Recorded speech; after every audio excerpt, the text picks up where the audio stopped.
I learned what exile really meant long before they opened the gates for me. In my own kingdom, the winter had teeth, and the war had deeper ones. Smoke stayed in the rafters, like a second skin.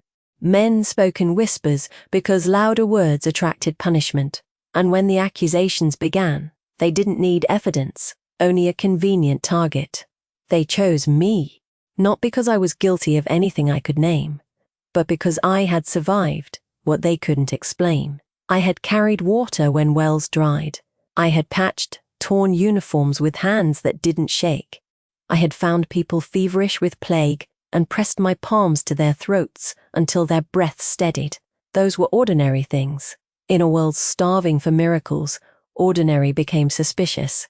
The day they hauled me before the court, the hall smelled of wax and panic. My accuser, someone who used to borrow my thread, and then returned it frayed, smiled, like she was setting a table. She spoke my name with contempt, like it was already dead. Her words piled on me faster than they could be understood. Betrayal, theft, witchcraft, a curse, tied to the war itself. They said I had opened doors that should have remained shut. They said my healing was stolen power. They said my silence meant I enjoyed what I'd done. I remember staring at the floorboards because if I looked at faces, I might have cried, and crying would have made them right. I kept my hands still. I kept my breath even. I thought, if I endure this, if I stay small, maybe I'll survive long enough to prove anything. When the verdict came, it landed like a stone, thrown from a height. Not just exile, not just death sentence in all, but name. They took everything from me. Before they took my life, they stripped my cloak, they tore my belt, they emptied the small pouch where I kept dried herbs, and a strip of cloth used to bind wounds. Then they pushed me toward the gate, with their backs turned, as if I might contaminate them with being close. Outside, the kingdom didn't look like mine anymore. The walls were jagged from bombardment, and the road was littered with bones that had already begun to bleach. I walked. Anyway, walking was all I knew. The first night I camped behind a fallen cart, I listened to the dark. Wolves howled somewhere far off, not the mournful kind meant for stories, but the practical sound of creatures hunting. I told myself the world was just cruel, and I would survive because I had before. But survival isn't the same as being safe. On the third day of exile, the ravens turned mean. They circled higher than they should have, then dipped suddenly, as if pointing at something beneath the clouds. I moved faster. The sky followed. That was when I found the tracks. Not human, not wolf. Something heavier, something that left impressions like the ground itself, had been pressed by a secret. I followed them because I didn't know what else to do. Fleeing was easy when danger was vague. When it became specific, every direction began to feel like a gamble. The war-ravaged kingdom I fled was bordered by a stretch of forest that had grown wild and thick during the fighting.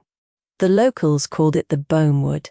They said the trees remembered the dead. I crossed the edge and the air changed. It was colder, yes, but also attentive, like the forest was watching me with a stillness that didn't belong to nature. By sunset, I reached a clearing where the light looked bruised, filtered through canopy like blood through gauze. Smoke rose from a camp beyond the ridge. Organized smoke, not scattered. Someone had weapons. Someone had order. My stomach tightened. I wasn't seeking rescue. I didn't trust rescue. I didn't believe in good endings for people like me. Still, when I stumbled forward, feet numb with fatigue, I needed to know which danger was less. A gate of ironwood stood ahead, braided with chains that clinked softly, even when the wind didn't move. The guards didn't laugh at me. They didn't shout. They just watched. I tried to take one step more confidently, to look like someone not completely broken by being shoved out of a court. The closer I got, the heavier my skin felt. Not pain. Pressure. Like something inside me was leaning toward the earth. Drawn by a call I didn't understand, my exiled body remembered old instincts: how to sense storms, how to read hunger, how to keep my hands ready. But this wasn't fear. This was recognition. I reached the gate and stopped. One of the guards, young, cheeks still soft enough to seem innocent, shifted his stance. His eyes were on my throat where the crescent burn mark hid beneath my scarf. He said nothing. Then the air cracked. Not with sound, with presence. A man emerged from the shadows like he'd been walking there for hours, patient enough to let the world notice him slowly. Patter. Even without a weapon in his hand, the space around him felt armed. He wore armor, dark as storm water, edges engraved with symbols that caught the low light. His silver hair was tied back with something simple. His face, sharp jaw, heavy brow, was the kind of face that had learned not to show weakness. Because weakness was eaten, the guards moved aside, and the forest went quiet in a way that made my ribs ache. This was the Alpha King. I had heard rumors. In war zones, even the half-starved heard legends. They said he ruled beyond borders the way lightning rules the sky, inevitable, powerful, not meant to be questioned. They said his beast was older than his anger. His gaze swept over me and stopped. No flinching, no kindness, just assessment. My hands clenched and unclenched at my sides as if I could control the storm inside my blood. He spoke my name, not the name I used in the palace records. Not the name my accusers had repeated in court. He used a version of it. No one alive should have remembered. I stared at him, breath suddenly too shallow. He didn't move closer. He just lifted his chin toward the gate, as if deciding whether I was a problem or a lesson. Behind him the guards tightened their grips, their pack-bond silence pressed into the air like cloth. I expected a sentence, expected cruelty. Instead, he said leave. The word didn't contain rage, but it didn't contain permission either. I tried to swallow. I'm not here to? He didn't let me finish. Leave, he repeated, and this time the command carried an edge that made the trees feel like they leaned away. I could have turned back, I should have, but something in his silence made my body refuse to obey. I didn't step toward him. I stepped to the side, to the place where the ridge met the forest path. My voice came out rough. I'll go. Just don't send wolves after me. It wasn't bravery, it was calculation. I had learned that begging made you smaller. Negotiating quietly, carefully made you useful. The Alpha King's beast stirred like a living thing inside a cage. I saw it in the way his eyes changed, only for a breath, a deeper darkness in his pupils, a tightening in his posture. His wolves, because they were there even when you couldn't see all of them, shifted in the underbrush. Then he turned away, dismissing me without giving me the dignity of an explanation. I walked into the forest that night, expecting hunger and pursuit. Instead, something warm appeared beside my camp near dawn. Bread, fresh enough that steam still clung to it, a strip of cured meat, and a small bundle of herbs I recognized from my own pouch, dried the way my hands had always dried them. I stared until my eyes burned. No footsteps approached. No guard called out, no apology, only the food, placed as if someone had wanted to help but not admit it. My first instinct was to take it and run. My second instinct was to check it for poison, because people who had exile power often used it like a weapon. I didn't eat immediately. I tested, sniffed, touched. It was clean. I ate, anyway. Not like a starving animal, like a woman choosing survival on her own terms. When I slept, I dreamed of doors opening. In the dream, my accusers weren't faces but shapes made of smoke. They reached for my throat and the crescent burn mark warmed under their fingers. Then a beast's shadow stepped between me and the smoke. Huge, silent, not crushing, just blocking the hands. When morning came, the food was gone, but a new thing waited, a clean bowl of broth. Not hot enough to scald, not cold enough to be useless. Perfect. I followed the pattern like a puzzle. Each day I found something left for me at a distance. Always safe, always close to the edge of my path, never inside the camp walls. Whoever did it knew how to make me feel watched without making me feel trapped. And that watchfulness made me angry, not at the food, at the implication. If he could find me, then he could have seized me. He could have dragged me into a cell, or marked me as his prize. He chose not to. So why was I still exiled from his world? Why did his command echo like a locked door? On the 10th day, the rain turned the forest into mud that clung to my boots. I found the old road again, paved once, destroyed now, leading straight toward the Alpha King's territory. I limped to the edge of the ironwood gate. I should have stopped. I should have respected the command, but my body wanted certainty. My mind wanted truth. I stepped forward. This time, the guards didn't tell me to leave.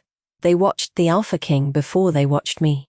He appeared on the ridge without footsteps. His eyes landed on my face, then dipped to my hands. Bandaged, cleaned, not because I'd been pampered, because I'd kept myself alive carefully. He studied me, like he was trying to figure out how I remained whole when the world wanted me broken. Then his beast moved. I felt it in my teeth, in my bones. His darkness pressed against the air until the wolves at his back shifted and bared, teeth that didn't threaten me so much as mourn something they couldn't name. The Alpha King's gaze sharpened. "You shouldn't be here," he said. I stared back. Neither should my accusers. The guards tensed. I expected punishment for daring to speak. Instead, his eyes narrowed with something like restraint. "Why?" he demanded. I hesitated, and that hesitation surprised me, because I didn't want to give him the truth. Not fully truth made you vulnerable, but the food that kept appearing made the lie heavier. It made my exile feel like a story someone else was writing. "I'm not useful to you," I said instead. He didn't answer immediately. Then he said, "No." It was simple. Controlled. He stepped closer. Not into my space, just close enough for the air between us to feel charged, like static before lightning. His voice dropped. "You are dangerous." A laugh tried to escape me, but I choked it down. Dangerous was a label they used for women whose power they couldn't steal. "Because I healed," I said quietly. His beast shuddered. The wolves at his back lowered their heads, as if something inside them recognized that word. He stared at my scarf, as if he could see through it. Then he said, "Show me." My heart hammered. Because that command wasn't cruel. It wasn't a threat. It was asking. And no one asked me anymore. I didn't pull my scarf away. I refused to hand him everything at once. Instead, I reached into my pouch, what I had left from exile, and withdrew a strip of cloth and a small vial of crushed herb. My hands moved carefully, not trembling. I knew what I was doing. I opened the vial and let the scent rise. The air changed. The Alpha King's wolves exhaled like they had been holding breath for years. He watched my actions without blinking. "Your mark," he said, voice roughening by a fraction. "It's real." My stomach turned. He knew. He had seen it somehow. But he hadn't approached sooner. He hadn't defended me. So my anger returned, sharp and clean. "You left me to starve," I said. His jaw tightened.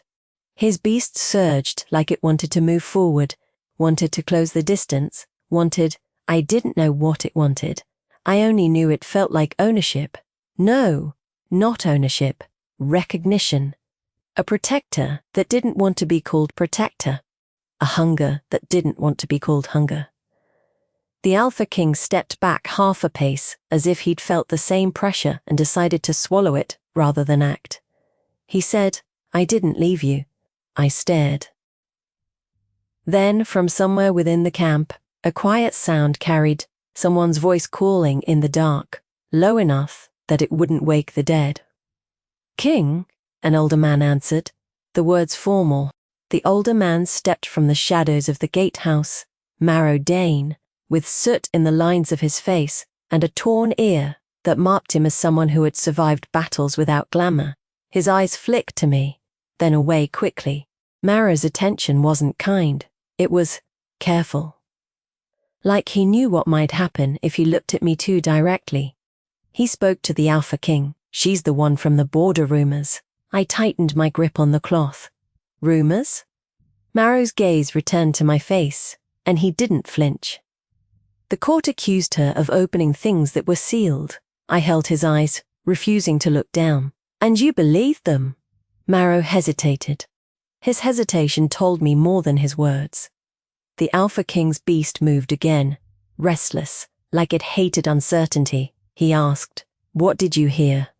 Marrow looked away as if the answer hurt. That she's cursed. That her healing isn't healing.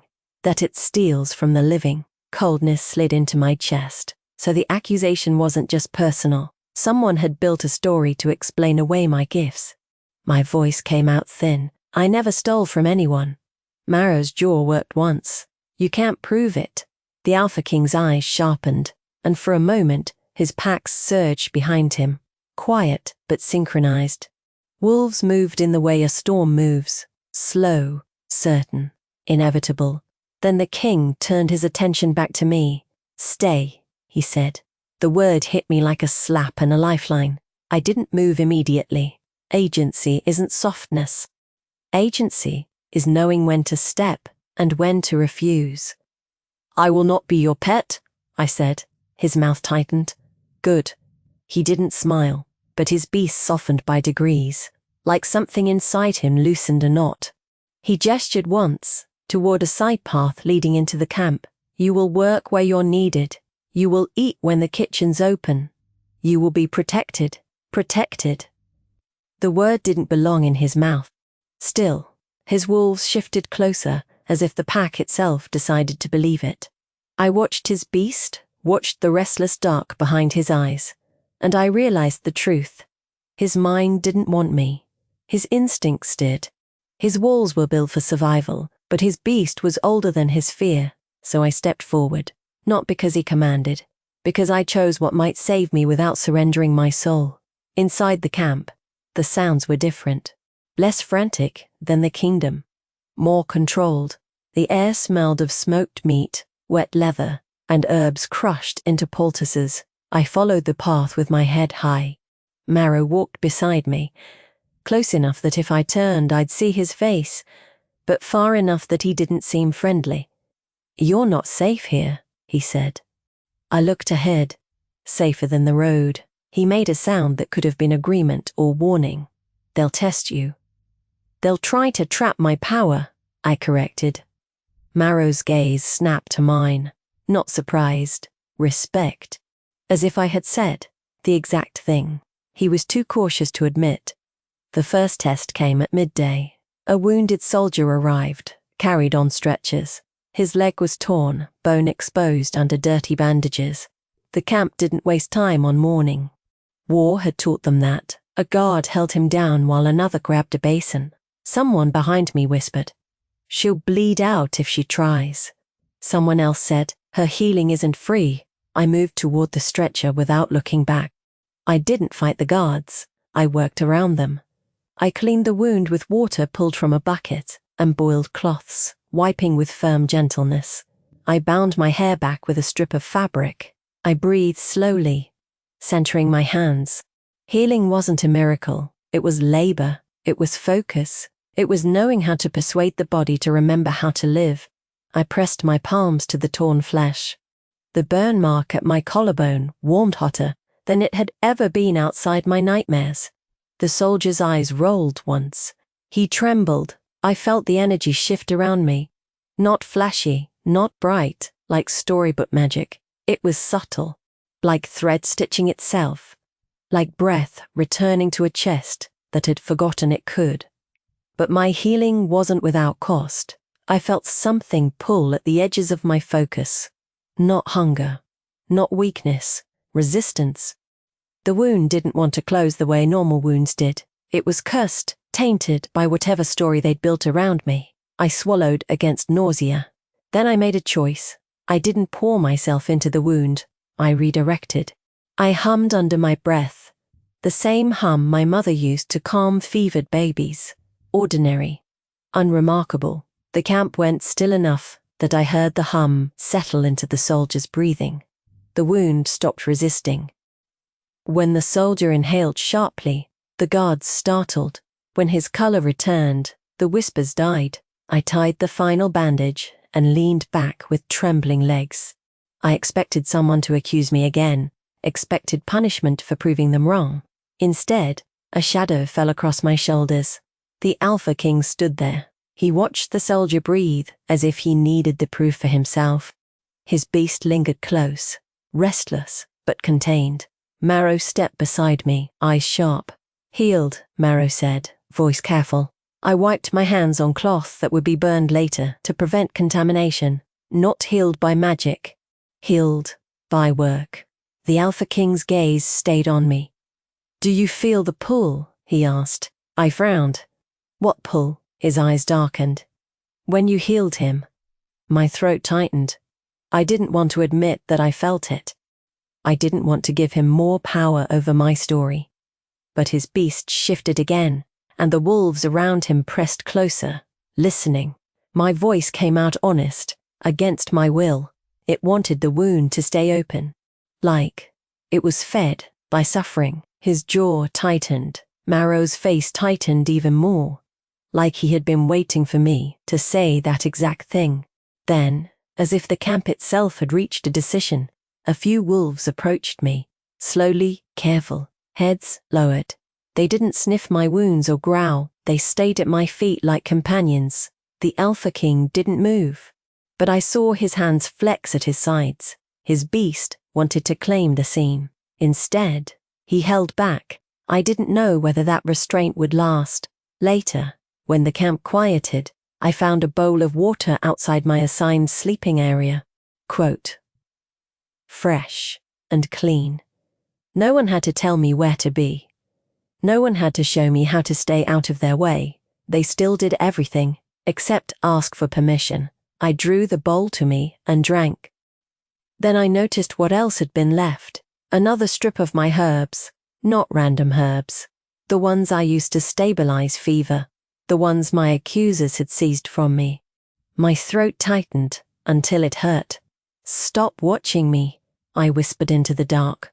No one answered, but a presence moved beyond the trees. I heard the softest sound, like a breath releasing through teeth. His beast. The next night, I woke to the sound of a horse snorting outside and boots striking dirt. Shouts followed. I slipped into the corridor between tents and saw Marrow running toward the gatehouse. The Alpha King was already there. A rival arrived, not with a formal banner, with arrogance, with men who acted like their authority couldn't be questioned. The rival Alpha someone named only in whispers, someone the camp feared without admitting, rode into view with a grin that didn't reach his eyes. He looked at me when he passed, like I was cargo, like I was a prize he could trade.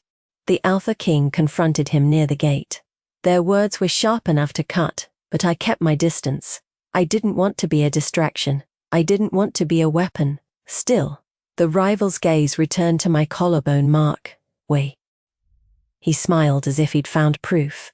"She's the one," he called, voice carrying through the camp. "The witch they exiled, the one the Seers warned about."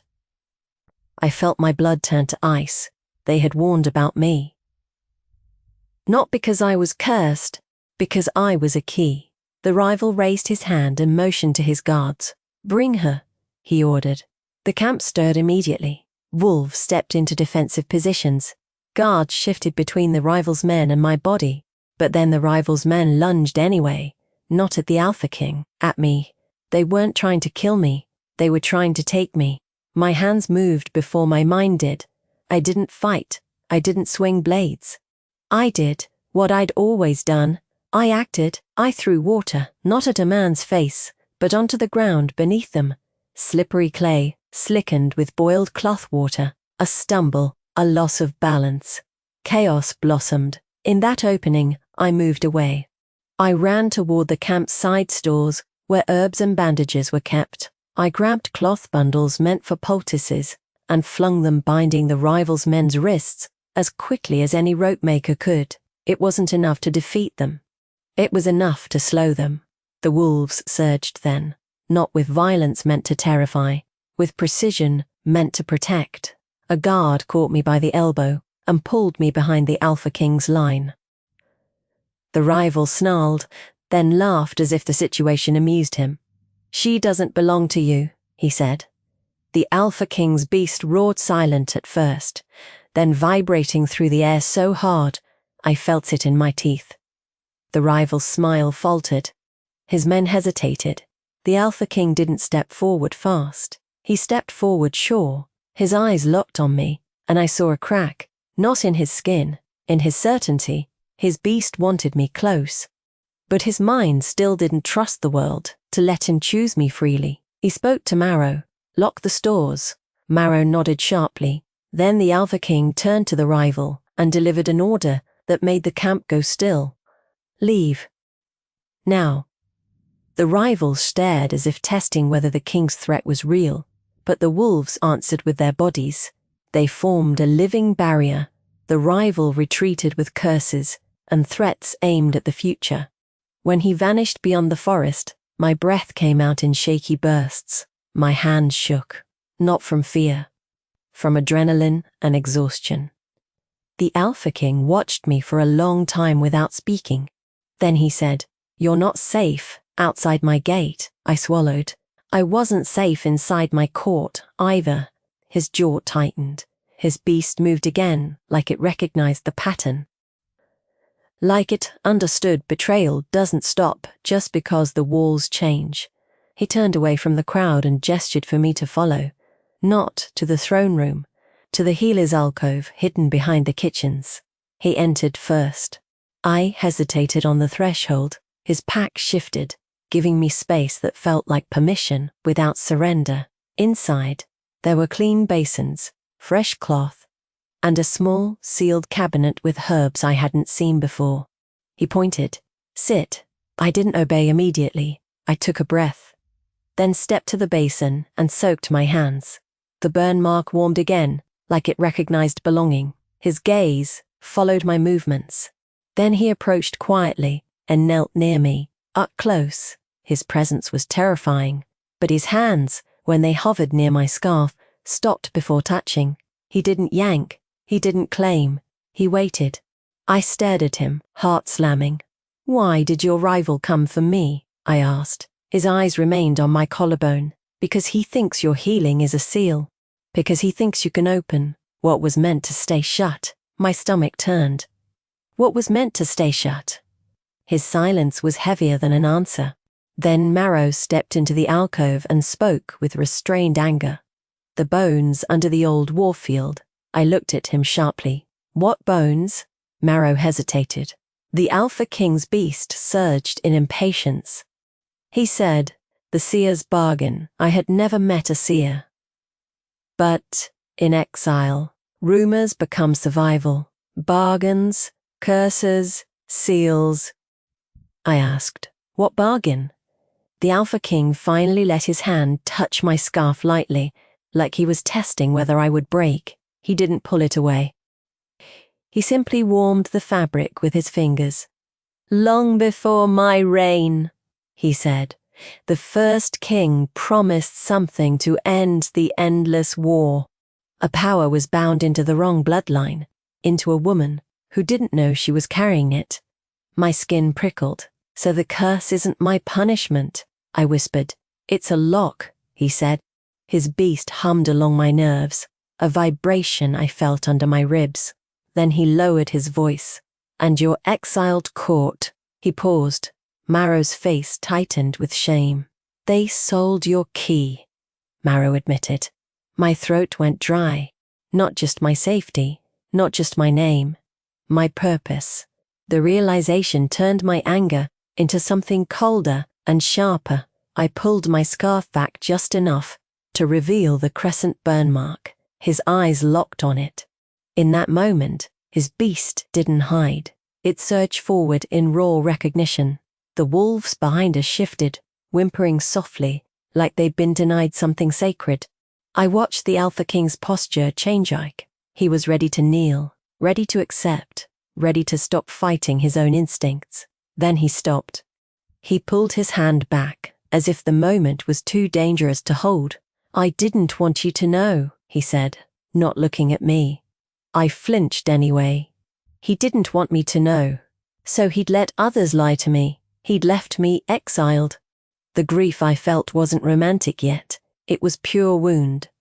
I stood. Then don't. He looked up sharply. My voice trembled, but my spine didn't. I'm not your lock. I'm not your prophecy. I'm not your redemption story. The king's eyes darkened. His beast paced behind his ribs. Marrow shifted, as if bracing. I expected punishment again. But instead, the Alpha King said something that made my breath hitch. Then what are you? It wasn't an order. It was uncertainty. It was the king, admitting he didn't know how to do this the right way. I looked at him, and I let myself answer, honestly. A woman who survived them, I said. A woman who heals because people deserve breath. A woman who won't be used. His beast went still, like it approved. His walls didn't crumble, but they loosened slowly.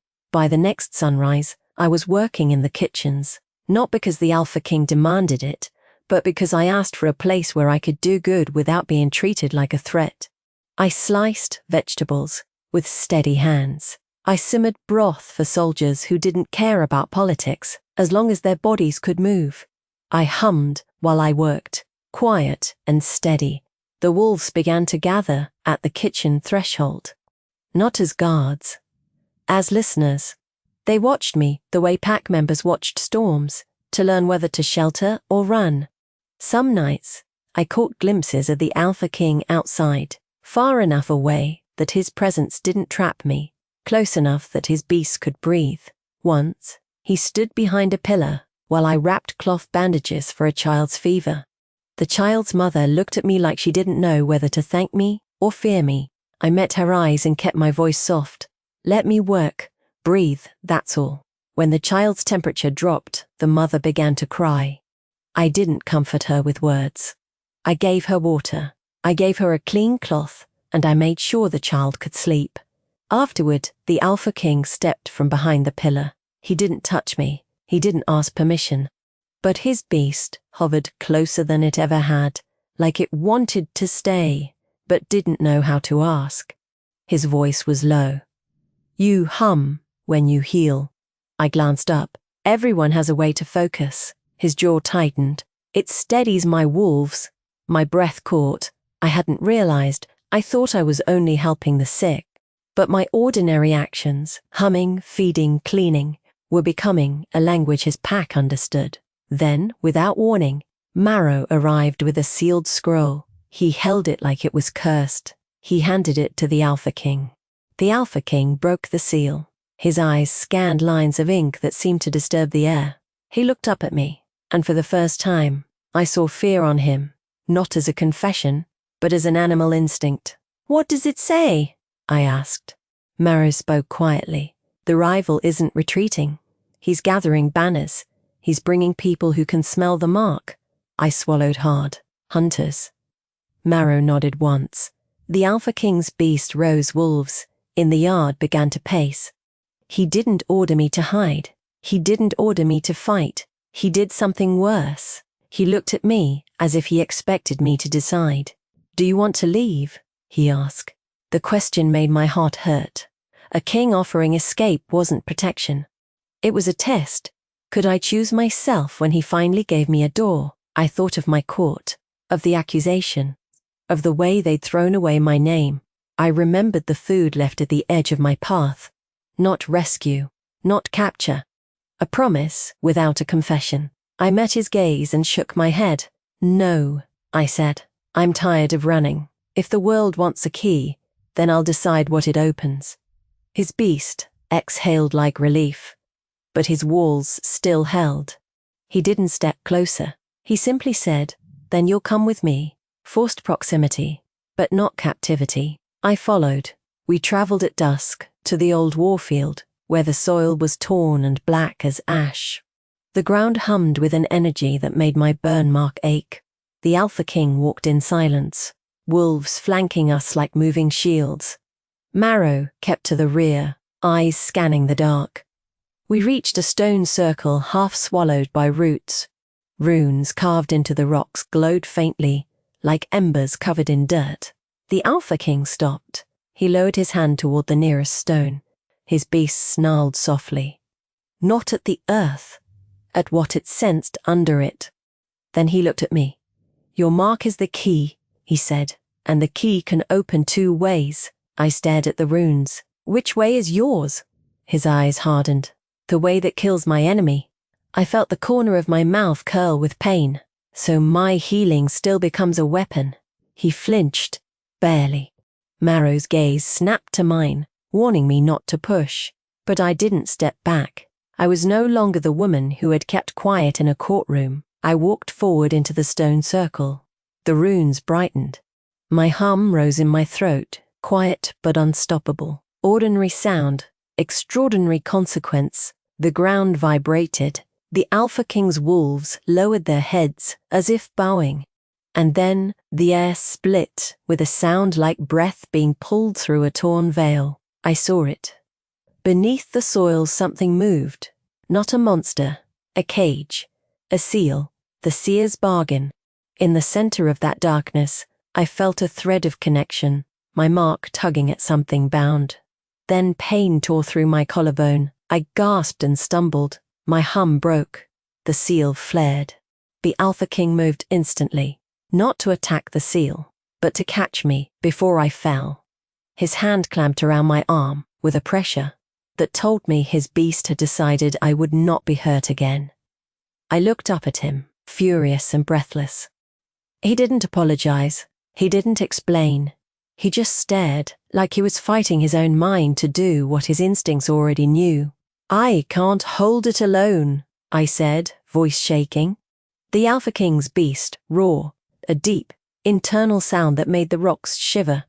He spoke, and his voice carried command, and something raw underneath it. Then don't hold it alone. His walls began to crack, slowly. He lowered to my level and pressed his forehead close to my shoulder, close enough that I felt his breath, but not enough to claim me. His wolves watched. Marrow watched. Even the stones seemed to listen. He asked, "Tell me what you need." My anger wavered.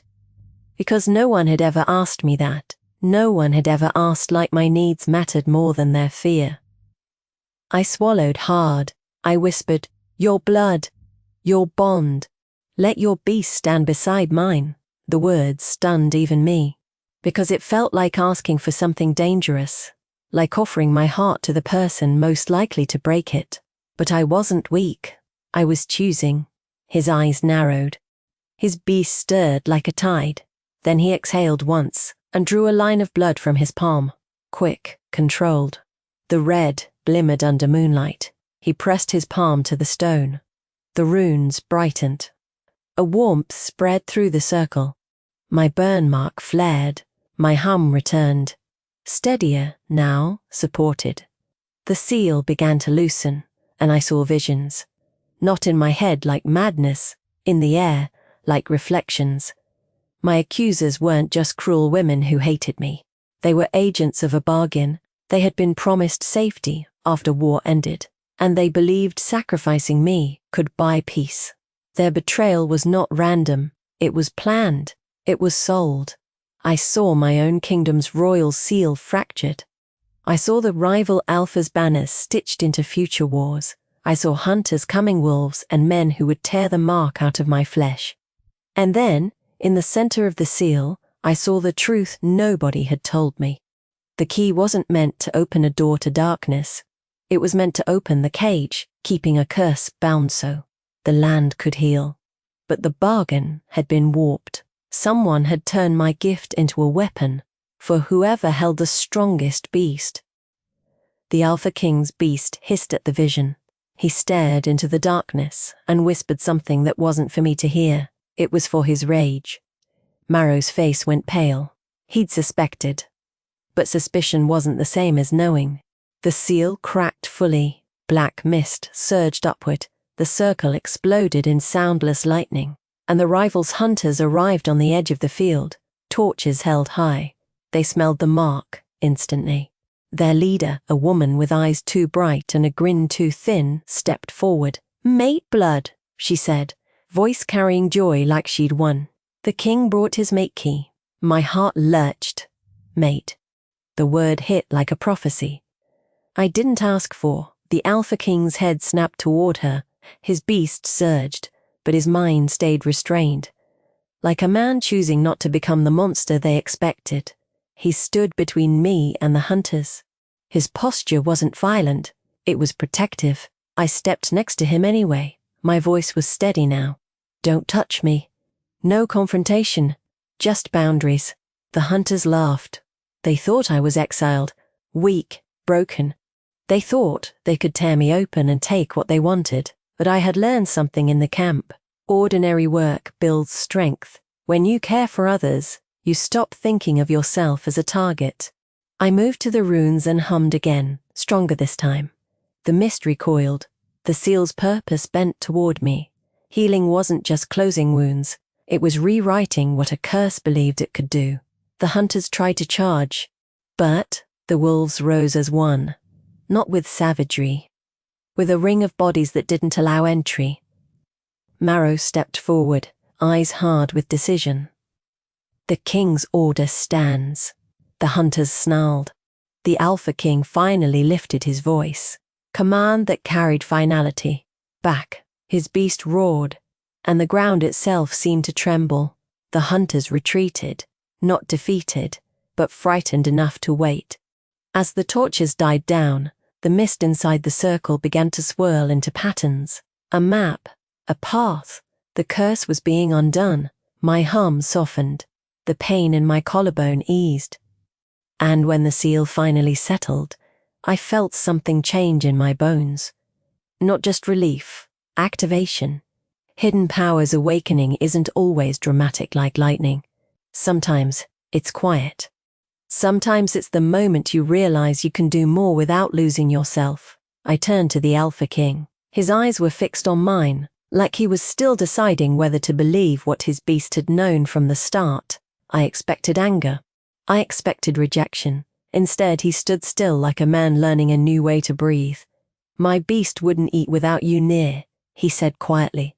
My chest tightened. I stared at him as if he'd confessed a secret. He didn't say love. He didn't say devotion. He said the truth. His beast had been refusing to explain. I whispered, and my court wouldn't listen to me until it was too late. His eyes flickered. Then his beast lowered its head at my feet, a gesture so intimate, it felt like kneeling without the humiliation of asking. The Alpha King exhaled. His voice softened. By a fraction, I was afraid to choose you. The words were close to emotion, but he still didn't name it. He still didn't promise. But his walls came down in actions instead of declarations. He offered his arm, not to lead me like property, to stand beside me like partner. I placed my hand on his wrist. His skin was warm, his blood still fresh, his beast steadied. I felt it like a lock turning, not a spell, a decision. We returned to the camp under dawn light. The kingdom's politics still waited. The hunters still lingered beyond the forest, but now I had something I hadn't had in exile, a place, a choice, a bond that wasn't a chain. When night fell, I sat by the kitchens with a bowl of water, cleaning cloth for the sick. I hummed while I worked, as if the sound itself had become my oath. The Alpha King approached and stopped at a distance that respected my space. His wolves circled farther back than they used to. They weren't guarding me like prey. They were giving me room like a future mate should have room. Marrow sat nearby, silent. He didn't look at me like I was a key anymore. He looked at me like I was an answer. The Alpha King spoke. Voice low enough to feel like the only honest thing in the world. The curse tried to bind you to the strongest beast. I glanced up, and it failed. His beast shifted, approving. He continued, because your healing isn't a weapon, it's a promise. My throat tightened. I didn't trust tenderness yet. I didn't trust kings. But I trusted what I had felt in his pack. The protection without capture. The food without ownership. The patience without surrender. I looked at him and chose honesty again. I don't belong to your prophecy. He nodded slowly. like he was accepting a boundary instead of fighting it. Then he said, "Then belong to yourself." The words were simple, but they were everything.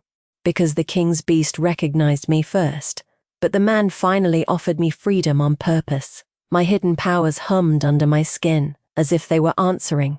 I stood, and I moved closer. Not because I was forced, but because I wanted to be seen.